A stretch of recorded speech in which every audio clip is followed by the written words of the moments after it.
के leet code के easy level के क्वेश्चंस। तो आज करते हैं question number 283 move zeros. Question के प्रॉब्लम स्टेटमेंट समझते हैं। चलिए, given an array nums, move all zeros to the end of it while maintaining the relative order of the non-zero elements. Know that you must do this in place without making a copy of the array. Question कह रहा है कि हमें जो array दे रखा है nums, उसमें से सारे जीरोज को वहां से हटा के एंड में शिफ्ट करना है। अब जैसे 0, 1, 0, 3, 12 है, तो ये जीरोज सारे एंड में जाने चाहिए। अब ये भी कह रहा है कि हमें रिलेटिव ऑर्डर को नहीं छेड़ना है नॉन जीरो एलिमेंट्स के। मतलब कि अगर 1 पहले आ रहा है, 3 बाद में आ रहा है, 12 बाद में आ रहा है, अगर हम नॉन जीरो को देखें तो ये ऐसे नहीं हो जाने चाहिए कि 3, 1, 12, 0, 0 कि हमने 0 तो शिफ्ट कर दिए, लेकिन हमने नॉन जीरो एलिमेंट्स जो ओरिजिनली एरे में थे उनके रिलेटिव पोजिशनिंग को इधर उधर कर दिया। ऐसा भी नहीं होना चाहिए। और नोट दे रखा है कि हमें एरे की दूसरी कॉपी नहीं बनानी है, हमें उसी एरे में करना है। तो हमें मेक श्योर करना है कि हमारी टाइम कम्प्लेक्सिटी और स्पेस कम्प्लेक्सिटी दोनों मिनिमम हो। तो एग्जाम्पल हो गया, एक और एग्जाम्पल देख लेते हैं।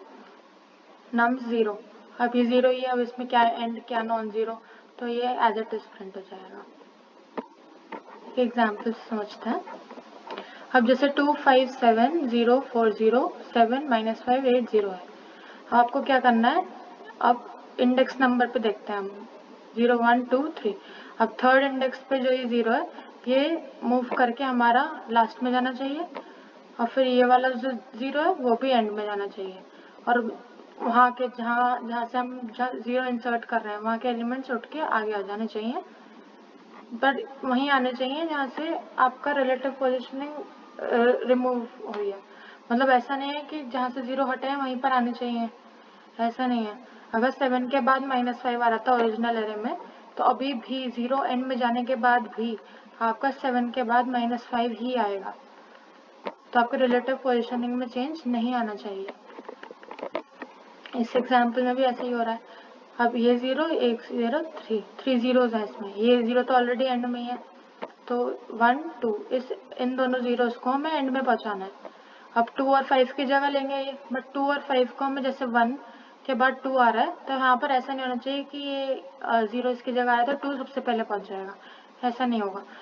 रहेगा 2 1 के बाद ही, बस हमें 0 उसको एंड में लाना है, पोजिशनिंग को नहीं छेड़ना है।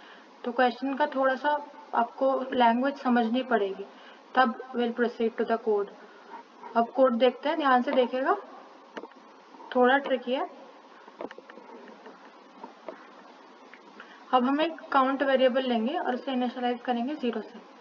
इनपुट में हमारा एज इट इज सिर्फ नम्स एरे जा रहा है और कुछ इनपुट नहीं जा रहा है।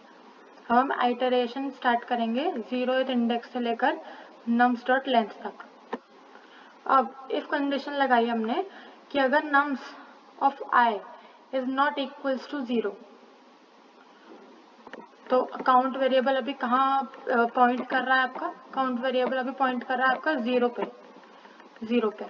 अब ये बोल रहा है कि अगर आपका नम्स ऑफ i 0 नहीं है, मतलब अगर मैं बोलूँ कि नम्स ऑफ 0 ये आपका 0 नहीं है, तो क्या करा जाए, काउंट को अपडेट कर दिया जाए और उसमें वही नंबर रहने दिया जाए जो पहले था। ओके, वाइल अभी कब तक करना है, जब तक आपका, अब बाय चांस हमने मांगा कि यहाँ पर तो अब 0 आ गया, 0, 1, 2, 3, जब काउंट ऑफ 3 हो गई वैल्यू तो यहाँ पर 0 आ गया। तो अब ये कंडीशन ट्रू ही नहीं बैठेगी कि if nums of i is not equals to 0, equals to 0 है, तो क्या होगा, काउंट ऑफ i अपडेट नहीं होगा, काउंट प्लस प्लस नहीं होगा इसमें, तो काउंट उसी में रहेगा और i तो मूव करेगा ही फॉरवर्ड आइटरेशन में, तो i फॉरवर्ड मूव किया, तो उसे क्या वैल्यू मिली, 4, तो उसने उसकी जगह 4 को डाल दिया। ओके, तो ये काउंट अपडेट तभी होगा जब नम्स ऑफ i 0 नहीं है। अब ये आइटरेशन कब तक करनी है हमें, जब तक count is less than nums of length. इसका मतलब क्या है, अब काउंट कहाँ आके रुक जाएगा आपका? अगर काउंट एरे के लास्ट में आ गया है तो हमें आगे प्रोसीड करना ही नहीं है। अब ओरिजिनल एरे था आपका ये, अब ये इस 0 तक आ गया है, तो अब आपको इस 0 के बाद कुछ चेक करना ही नहीं है। तो ये ध्यान रखना है कि हमें ये आइटरेशंस कब तक करनी होती हैं।